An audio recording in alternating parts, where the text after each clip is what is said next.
Comment régler la tonalité de ma voix lorsque je suis au téléphone? Aujourd'hui, je réponds à la question de Nathalie. Nathalie, tu m'avais mis en commentaire d'une vidéo précédente, voilà, comment régler sa voix quand on est au téléphone, au travail, pour avoir une belle voix, une voix qui fasse professionnelle et surtout, en tout cas, c'est ce qui me tient à cœur, faire qu'on se sente en confiance, on se sente bien et qu'on n'ait pas peur aussi de décrocher son téléphone et qu'au moment où on raccroche le téléphone, on soit satisfait de sa performance, si je puis dire. Avant d'entrer dans le vif du sujet, je vous rappelle vraiment que vous pouvez poser toutes vos questions en dessous des vidéos, en commentaire. Je lis tous vos commentaires et vraiment, ça me tient à cœur de pouvoir vous répondre et ensuite, je vous crée une vidéo exprès pour votre question. Donc, allez-y.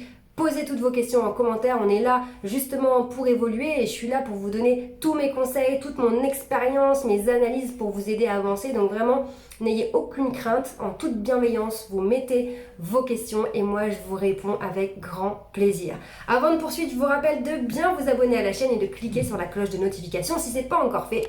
Et vous savez que vous avez accès à mon programme 100% gratuit qui s'appelle donc le programme Diamant. Il vous suffit de cliquer sur le lien dans la description de cette vidéo et vous aurez accès à 12 semaines de programme directement dans votre boîte mail avec vraiment des axes de travail pour que vous puissiez faire ce travail sur vous pour gagner en leadership et voir tout ce qui vous manque en fait, faire le bilan des différents paramètres que vous possédez déjà naturellement, mais aussi voir sur quoi vous pouvez travailler et évoluer.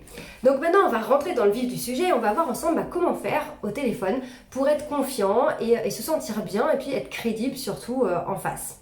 Alors, je vais vous partager quand même ça avec vous, c'est que quand j'ai eu ce job d'hôtesse d'accueil, puis chargée de clientèle, etc., j'avais une fonction qui était standardiste et en plus de tout le reste de ce que je faisais, j'avais toujours un casque comme ça de téléphone sur la tête et je devais répondre pour des entreprises. Donc des entreprises pour lesquelles je ne travaillais pas, mais je devais décrocher en annonçant le nom de l'entreprise et prendre le message qu'ensuite je devais transmettre. Donc la difficulté là, c'est que j'avais pas beaucoup d'informations sur l'entreprise, je connaissais à peine le nom des gens et je devais faire comme si je faisais partie de l'entreprise, renseigner la personne, prendre son message, la rassurer, avoir une image professionnelle et sans que la personne sache qu'en fait j'étais un standard et que je gérais une cinquantaine d'entreprises en fait. Donc ça c'était une véritable expérience et au début j'ai trouvé ça très difficile. Très difficile parce que on se rend compte que quand on est au téléphone, on n'a pas l'image. Donc la seule façon de se faire comprendre, c'est par la voix. Donc on est obligé en fait de faire une petite remise en question. Comment je m'exprime quand je suis au téléphone? Est-ce que je parle vite? Est-ce que j'articule? Est-ce que j'ouvre bien la bouche? Est-ce que je prends le temps de prononcer toutes les syllabes du mot? Ou est-ce que je mange la fin des mots? Est-ce que je parle vraiment dans le micro de mon téléphone? Ou est-ce que le micro il est un peu décalé, du coup on m'entend pas bien? Est-ce que j'écoute vraiment mon interlocuteur? Enfin, finalement, sur simplement un coup de fil qui paraît anodin, on peut avoir des expériences très différentes. Et encore une fois, on ne va pas rester que sur des conseils techniques, on va aller bien plus loin dans cette vidéo et vous allez voir les petits détails qui vont faire une grande différence dans votre image professionnelle, dans votre capital sympathie et dans les connexions que vous allez pouvoir créer seulement rien que déjà au téléphone avec les personnes. Alors la première chose à savoir, c'est qu'il y a un conseil qu'on donne dans l'accueil, etc., qui tout le monde connaît, encore une fois. C'est un grand classique, mais peu de personnes l'appliquent. Ce conseil, c'est de sourire avant de décrocher. Pourquoi on vous dit ça? Parce que quand vous allez décrocher, si vous souriez avant, ça va déclencher une réaction dans le corps. On le sait, le corps, les gestes du corps ont un impact sur les hormones du corps. Quand votre corps voit que vous êtes en train de sourire, il s'imagine que vous êtes en train de ressentir une émotion de joie, de bonheur. Et donc, il y a tout un processus de sécrétion d'hormones qui va se déclencher. Parce que quand on rigole de manière naturelle, on est baigné d'hormones de bien-être, etc. Mais quand le cerveau analyse qu'il y a ces muscles-là qui se sont contractés et qu'on est en train de sourire, de rigoler, le corps pense qu'on est dans une émotion positive, donc il y a toute une réaction en chaîne qui s'enclenche derrière, même si au départ elle est totalement artificielle. Donc ça c'est déjà une information intéressante. Donc quand je vais décrocher, si je souris juste avant, ça va s'entendre à ma voix. Et vraiment, ça va se ressentir à l'autre bout du fil. On pourrait dire que c'est juste un détail, de toute façon la personne ne nous voit pas, donc elle ne peut pas savoir si on sourit. Mais je vous assure, faites le test, vous allez voir que vous n'aurez pas du tout la même voix. Si avant de décrocher, vous êtes en train de tirer la tronche parce que vous êtes sur un dossier compliqué, parce que vous êtes fatigué, parce que vous êtes énervé, et que vous décrochez votre téléphone avec la mâchoire serrée et les sourcils froncés, quand vous allez décrocher, on va sentir une tension et ça va se sentir dans la voix. Parce qu'on le sait, le corps illustre totalement ce qu'on est en train de penser dans notre tête. Parce que les gestes, le regard, les expressions du visage, mais aussi la voix communiquent nos émotions. Donc, première chose extrêmement importante, Nathalie, si tu regardes cette vidéo, je pense que oui, moi je l'espère en tout cas, c'est vraiment de se dire, ok, le téléphone sonne, je me mets je me conditionne en positif. C'est pas que je vais mentir, c'est pas que je porte un masque, c'est simplement que je sais pas qui est en train de m'appeler et la personne mérite un accueil, un bonjour qui soit agréable ou du moins poli en fait. Et parfois on se rend pas compte du décalage qu'il y a entre on pense que ça le fait et puis en fait dans notre façon de communiquer c'est très, très dur pour la personne en face. Et la personne en face, qu'est-ce que ça peut lui faire ? Si vous avez une voix un petit peu dure, pas sympa, et ben tout de suite elle peut partir sur des pensées qui seraient oula je dérange la personne, oula je suis pas la bienvenue, oula cette personne ne m'apprécie pas, et ça peut aller très très loin. Alors pour vous cette personne n'a rien à voir avec votre état actuel et c'est juste qu'elle vous appelle et que vous faites pas vous n'avez pas cette intention, en tout cas cette pensée de se dire ah, attention je décroche. Il faut que ce soit accueillant pour la personne, peu importe ce que je vis moi dans ma situation. Il ne faut pas que cette personne prenne mon état pour elle. Donc là, tout de suite, c'est le réflexe. Le téléphone sonne, je suis fatiguée, je suis énervée. Je respire un coup, je décroche et je mets de la bonne énergie. Et je sais que c'est pas facile parce que clairement en voyant des collègues et puis à l'époque et puis en voyant à chaque fois les personnes qui vont auxquelles on va être avec qui on va interagir, on se rend compte qu'il y a des personnes elles n'y arrivent pas, soit elles n'en ont pas conscience, soit elles n'ont pas envie, soit c'est trop dur pour elles. Mais pour ça, ne vous dites pas il faut que je sois souriant, il faut que je sois accueillant, pensez à l'autre et dites-vous il faut pas que je sois désagréable. Cette personne ne mérite pas ça en fait. Et tout de suite, quand on a l'intention en fait de bien accueillir la personne, on le fait spontanément. Parce que on se dit, oui, il faut que cette personne sente qu'on est sympa, qu'on décroche et qu'elle se sente pas rejetée. Donc tout de suite, je vais faire cet effort. Donc ça, c'est vraiment le premier conseil très important. Au-delà de simplement sourire, c'est de se conditionner. Maintenant, quand on décroche le téléphone, il y a différentes façons de faire, différentes intonations. Il y a des personnes qui vont décrocher avec une énergie un un ton un peu chantant, quelque chose qui va partir en montée. Par exemple, agence alpha, bonjour, ça va aller dans les hauts, dans les aigus. Et donc là, il y a un côté un peu rigolo, ça chantonne, voilà. Par contre, il y a d'autres personnes qui ont un ton beaucoup plus sérieux, parce que là aussi, c'est l'image de marque, ou en tout cas, votre image professionnelle.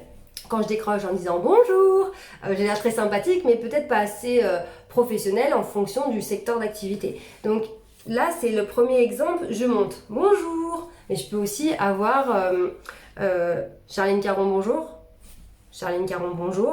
boum, je redescends.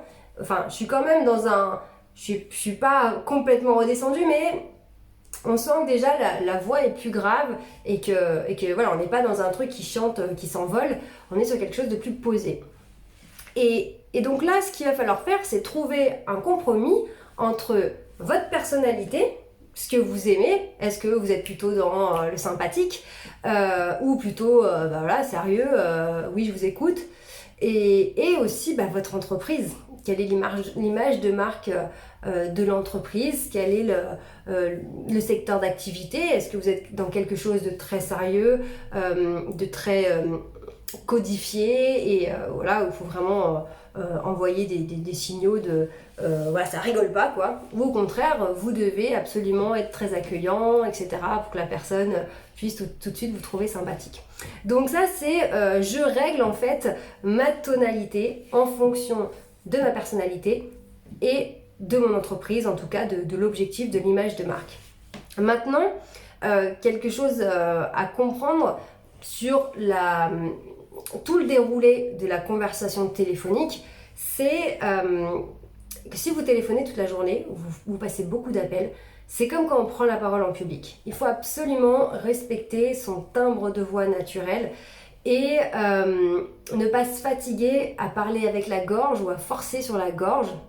Et dans une situation où on sera en apnée, on ne va pas assez respirer.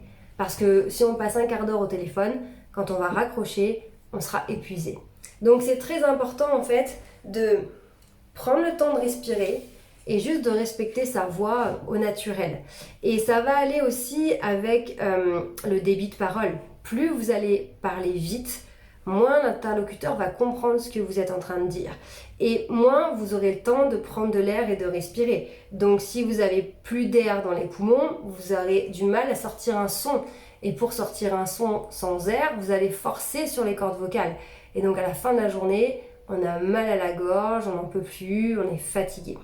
Donc ça c'est très important aussi de se dire ok, je suis au téléphone, mais dans l'intention de me faire comprendre du mieux possible, je dois respecter un débit de parole qui soit correct, qui laisse la place entre les mots ou à la fin des phrases pour que l'autre en face ait le temps d'assimiler ce que je raconte. Parce que d'habitude, quand on se voit en vrai, énormément de personnes lisent sur les lèvres et on a aussi la gestuelle, on a aussi les mimiques. Si je suis en train de parler de quelque chose de compliqué, je vais froncer les sourcils et mon interlocuteur comprend que je suis en train de parler de quelque chose de compliqué.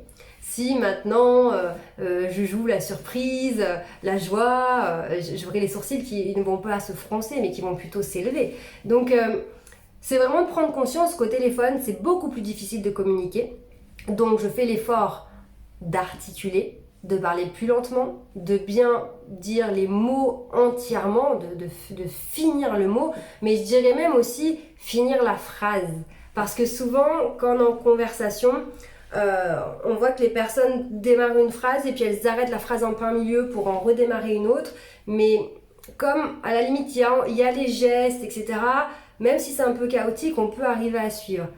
Au téléphone, si c'est pas du tout structuré ou si on respecte pas de terminer les phrases, ça devient vraiment compliqué de se comprendre. Donc là, encore une fois, il vaut mieux faire des phrases plus courtes mais bien terminées plutôt que s'emballer dans des explications. Du coup, on sait même plus où vous voulez en venir, on part dans tous les sens, on tourne autour du pot. Essayons de faire le plus simple possible, articuler le plus possible, prendre le temps vraiment de dire les mots correctement. Ça n'empêche pas d'être dynamique et d'être dans l'énergie, mais simplement toujours garder en tête que mon interlocuteur ne me voit pas et il ne lit pas dans mes pensées, donc je dois absolument faire le maximum pour que la personne comprenne bien ce que je raconte. Au quotidien, ce que vous pouvez faire, c'est quand vous avez une conversation téléphonique et que vous êtes mal compris avec votre interlocuteur, par exemple, vous voulez demander l'adresse de livraison, par exemple, et que là, ça a été un petit peu, mais vous voulez l'adresse de l'entreprise, de machin, de trucs, et qu'on a un peu pataugé, bah, c'est de se dire, tiens, comment je lui ai posé la question? Peut-être que j'ai pas été claire. Et essayer de trouver une formulation, une question, qui sera un peu notre question de référence sur ce sujet. On sait que formuler de cette manière, la personne comprend toujours et que ça fonctionne à chaque fois. Et c'est comme ça en fait que quand on a de l'expérience, tout devient plus simple, plus fluide parce qu'on a nos automatismes qui se mettent en marche. Quand on décroche le téléphone, on va toujours avoir la même intonation parce qu'on sait que c'est celle avec laquelle on est le plus à l'aise, celle qui met notre interlocuteur dans les meilleures conditions par rapport au contexte. Quand on va poser une question, si on a l'habitude de poser cette question, on va toujours la poser de la même manière, avec la même formulation, les mêmes mots, et on sait que 90% des cas, la personne aura bien compris notre question. Et ça, c'est vraiment quelque chose qui se construit dans le temps où on voit ce qui marche et on voit ce qui marche moins bien. Et c'est vraiment ce qui est important, c'est d'analyser en fait ce qu'on fait. Non pas se dire je raccroche, oh là là, on ne s'est pas compris, on ne comprenait rien, elle n'a rien compris à ce que je disais. Non, c'est de se dire attends, pourquoi On s'est pas compris. Pourquoi c'était chaotique? Pourquoi j'étais pas à l'aise? Bon, comment je peux faire la prochaine fois? Tiens, quand je lui pose cette question ou quand on traite de ce sujet, quelle est la meilleure manière d'amener le sujet et faire que la personne, même si elle me voit pas, elle comprend exactement là où je veux en venir. Et c'est comme ça qu'on progresse. Et c'est pareil avec les prises de parole en public, c'est pareil pour les rendez-vous clients, les entretiens. C'est à chaque fois se dire, je vois ce qui fonctionne, je le garde. Là où je suis moins à l'aise, où ça fonctionne pas trop, j'essaye de trouver une autre façon de faire et je teste la prochaine fois. Et après, je garde à chaque fois ce qui me convient, ce qui fonctionne. Et à la fin, j'ai carrément des packages de trucs qui marchent trop bien, que je vais sortir de manière très facilement, enfin très facile, très fluide, logique. Et finalement, de l'extérieur, on se dit, waouh, mais tu t'en sors trop bien, pour toi c'est hyper naturel, c'est facile. Oui, mais parce qu'il y a eu quand même un petit peu de boulot, de réflexion, de différentes tentatives, et petit à petit, on fait chacun à notre manière. Donc, Nathalie, pour répondre à ta question, la tonalité, ça dépend de ta personnalité, donc de l'image de marque, de comment tu veux que ça soit perçu. Est-ce que c'est quelque chose de chantant? Est-ce que c'est quelque chose qui retombe? Est-ce que c'est quelque chose de plus sérieux, etc. Et surtout respecter sa propre voix, ne pas partir dans les aigus parce qu'en plus c'est très désagréable au téléphone, rester sur un ton de voix qui est posé. Et pour avoir un ton de voix posé, il faut avoir de l'air dans les poumons. Donc prendre le temps de respirer, s'autoriser à respirer et ne pas avoir peur de faire des blancs au téléphone. On sait qu'en vrai les blancs sont très gênants quand on n'a pas l'habitude. Alors en téléphone, on se dit on doit surtout pas faire de blanc puisque la personne ne nous voit pas. Mais en fait, pas tellement, parce qu'on va le sentir à votre intonation quand vous avez terminé votre phrase ou quand c'est à l'autre de parler. Et clairement, quand vous allez arrêter de parler, même s'il y a un blanc de 1 seconde, l'interlocuteur va se mettre à parler à son tour et c'est pas du tout gênant en fait. Les blancs sont vécus totalement différemment par l'interlocuteur. Nous, quand on fait un blanc nous-mêmes, on a l'impression que ça dure 1 heure. En fait, non, c'est pas du tout ça, c'est gênant pour nous, mais en face, la personne ne vit pas la même chose que nous, donc n'ayez pas peur de faire des blancs. Voilà, j'espère que cette vidéo pourra t'aider, Nathalie, pourra tous vous aider pour que vous soyez de plus en plus confiants quand vous êtes au téléphone, que vous n'ayez pas de 10 000 questions qui vous traversent l'esprit. Est-ce que ma voix est belle? Ou est-ce que j'ai une voix qui est moche au téléphone? Est-ce que je suis crédible? Est-ce qu'on me comprend? Là, l'idée, c'est vraiment d'être sûr de soi et comme vous l'avez vu, ça se construit petit à petit. Donc faites-vous confiance et toujours dans l'intention de se faire comprendre par l'autre et, en tout cas au téléphone, de bien accueillir l'autre. Je vous retrouve demain pour d'autres conseils. Prenez soin de vous. Ciao!